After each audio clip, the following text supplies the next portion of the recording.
헬리코박터균은 위에 염증을 일으키는 유해균이고, 염증이 지속이 되면 비정상 세포가 만들어지고, 그게 지속이 되면은 위암까지 일으킬 수 있기 때문에 WHO에서는 발암물질로 규정되어 있습니다.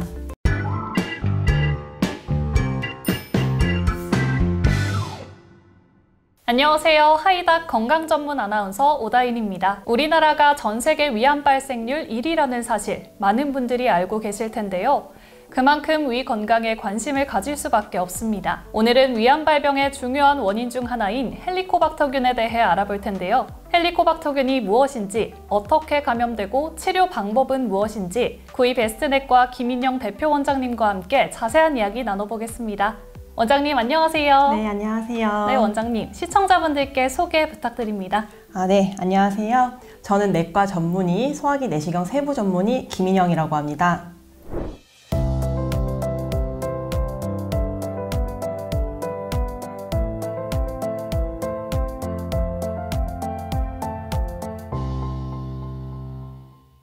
네, 원장님, 헬리코박터균 많이 듣기는 했는데 정확하게 어떤 균인지 잘 모르겠어요. 헬리코박터균이 정확하게 뭔가요? 먼저 헬리코박터균은 나쁜 균입니다. 헬리코박터균을 이용한 광고 멘트들이 있다 보니까 좋은 균이라고 알고 계시는 분들도 많이 계시더라고요. 헬리코박터균은 위에 염증을 일으키는 유해균이고, 염증이 지속이 되면 비정상 세포가 만들어지고, 그게 지속이 되면은 위암까지 일으킬 수 있기 때문에 WHO에서는 발암물질로 규정되어 있습니다.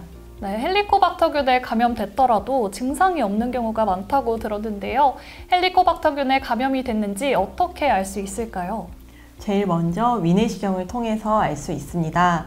위내시경을 통해 위 안에 들어가면 헬리코박터균이 없는 위는 주로 연분홍색이나 살색을 띠고 있으나, 헬리코박터균에 감염된 위는 붉은 점 형태의 발적성 위험을 보이거나 울퉁불퉁한 결절성 위험을 보이기도 합니다. 그럼 눈으로 보이는 것만으로도 진단이 가능한가요?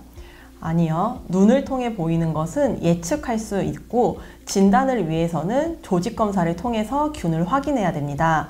위 조직검사를 통해서 균이 있는지 현미경으로 볼 수 있고, 요소분해 효소 검사라고 하는 시에로 검사 배지에 넣어서 색깔이 바뀌는지 확인을 할 수 있습니다. 균이 없으면 노랗게 보이고 균이 있으면 빨갛게 변합니다. 원장님, 그럼 반드시 위 내시경을 통해서만 진단이 되나요? 아닙니다. 위내시경을 검사하면 불편감이 수반되기 때문에 침습적인 검사라고 불립니다. 헬리코박터균 유무는 비침습적인 검사를 통해서도 알 수 있습니다. 먼저 요소호기 검사를 통해서 헬리코박터균의 유무를 알 수 있는데요. 헬리코박터균은 요소와 만나면 이산화탄소가 생성됩니다. 따라서 요소 캡슐을 복용하기 전에 들숨의 이산화탄소 조성과 요소 캡슐을 복용한 뒤 이산화탄소의 조성을 확인을 하면 헬리코박터균이 있는지 확인을 할 수 있습니다. 그리고 피검사를 통해서도 헬리코박터균 항체 여부를 확인할 수 있습니다. 피검사에서 헬리코박터균 항체가 있으면 내 몸에 헬리코박터균이 들어왔다는 것을 의미합니다. 단 피검사로는 예전에 헬리코박터균이 있었다가 치료가 되어도 계속 몸에 항체는 남아있기 때문에 현재 감염인지 과거에 감염되었다가 현재는 사라진 상태인지 구별할 수는 없습니다. 네, 여러 가지 방법으로 헬리코박터균 유무를 알 수 있는데, 원장님, 우리나라 유병률은 얼마나 될까요? 우리나라 국민의 약 50% 정도가 헬리코박터균에 감염되어 있다고 알려져 있습니다.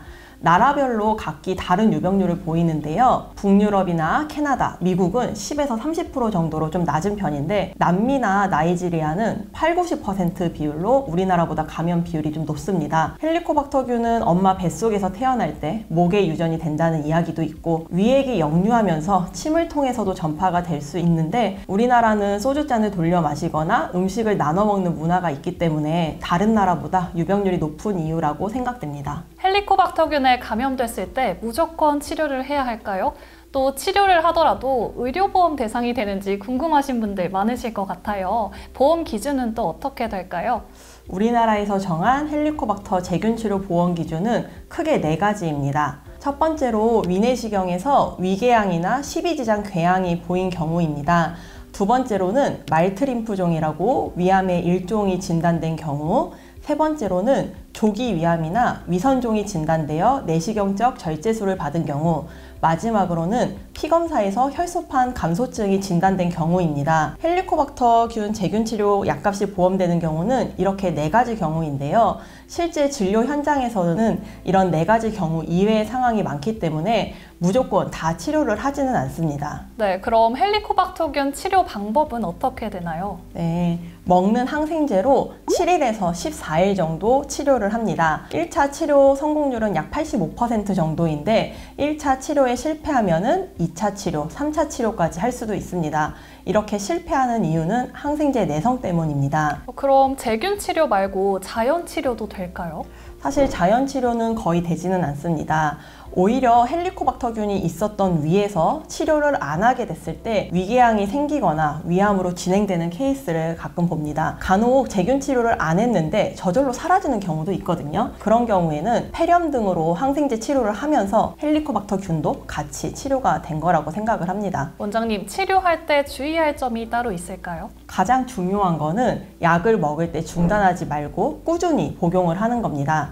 간혹 부작용이 있어서 하루 먹고 하루 안 먹고 이렇게 내원하시는 경우도 있는데, 항생제 치료는 쉬는 날 없이 꾸준히 복용해야 치료율이 높아집니다. 그리고 항생제 효과를 위해서 간에 영향을 줄 수 있는 술, 한약, 무좀약 등은 같이 먹으면 안 됩니다. 원장님, 이렇게 제균 치료를 하면 부작용은 따로 없을까요? 네, 약 10에서 30% 환자들이 항생제를 먹으면서 설사를 할 수 있습니다. 하루 1, 2회 정도 심하지 않은 설사가 있을 땐 약을 지속을 하시는 게 좋고, 설사 횟수가 많거나 탈수 증상이 동반되는 경우에는 병원 진료를 받고 제균 치료 중단 여부를 결정을 해야 됩니다. 그 외에 입에서 쓴맛이나 구역감, 두통, 두드러기 등도 발생을 할 수가 있습니다. 그럼 혹시 치료 후에 재감염이 되기도 하나요? 네, 성인에서는 헬리코박터균 제균 치료를 하고 1년 안에 재감염될 가능성은 2에서 3% 정도로 낮은 편입니다. 원장님 말씀 듣다 보니까 헬리코박터균에 관심을 가지고 예방을 해야 할 것 같아요.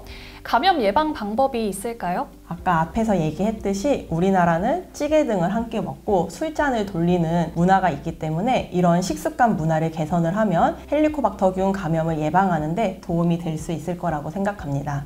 네, 이렇게 헬리코박터균이 무엇인지부터 치료 방법과 예방 방법까지 원장님과 자세한 이야기 나눠봤는데요. 원장님, 오늘 말씀 너무 감사합니다. 네. 오늘 함께 배운 헬리코박터균에 대해 관심을 지속적으로 가지고 위 건강 지키시면 좋을 것 같습니다. 네, 저희는 다음 시간에도 건강한 소식으로 찾아뵙겠습니다. 지금까지 구이베스트넷과 김인영 원장님과 아나운서 오다인이었습니다. 감사합니다.